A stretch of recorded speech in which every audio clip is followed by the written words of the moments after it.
Hi everyone, welcome to my YouTube channel. My name is Rachel Ogomoyowa. I am a writer and I work in the intersection of communications and human resource development.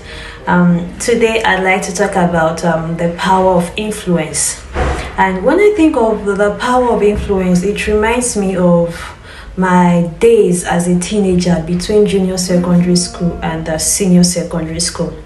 I had evaluated my strengths and weaknesses, and I fully accepted that the best place for me to go was art department.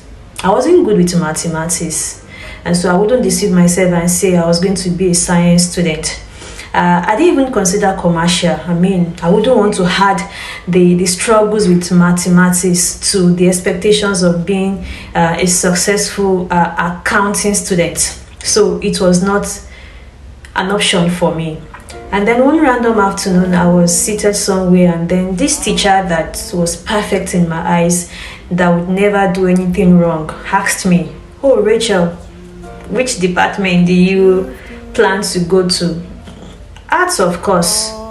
And then in his own opinion, I was too smart.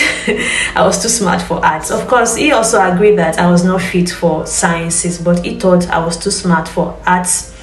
And then I should say that he was the account teacher for our school at the senior secondary school level, so you could understand where he was coming from. So I listened to him, and then I became a commercial student. And as a commercial student, although I winged mathematics, I also struggled with accounts. Days that we had to go on our knees to beg the gods of accounts, because we created a double jeopardy. First, we could not solve a financial problem, and then second, we could not even balance it well. So if you studied accounts, or if you were a student of the commercial class in secondary school, I think you would get what I'm trying to play at here. But then, still upon still, I thought that I would go to the university to study business administration. But for 2 years, I could not meet the cut-off mark for this course to study at the University of Lagos. And then, frustrated, I thought to myself, okay, why not consider a program in arts and humanities? And at this stage, what really helped me was because when we were in SS2, our proprietor advised us, all of us in commercial, to consider adding either literature in English or Christian Religious Studies (CRS) to our subjects. I was one of the few students who stood committed to this, and then I pursued literature in English with my already, I think, 9 or 10 subjects.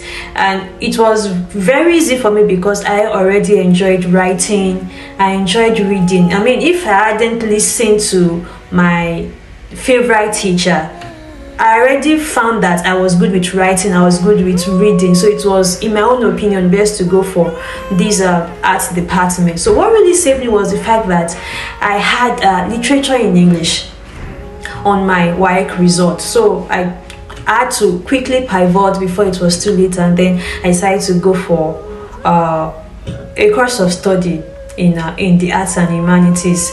Tired of waiting for another year to go sit for JAMB again and then start pursuing the university admission, I first opted to, during that second year, apply to the Moshood Abiola Polytechnic, where I went to study mass communication. And then when I was done, after the ending, I picked up JAMB again, and then I pursued English at the University of Ibadan Faculty of Art.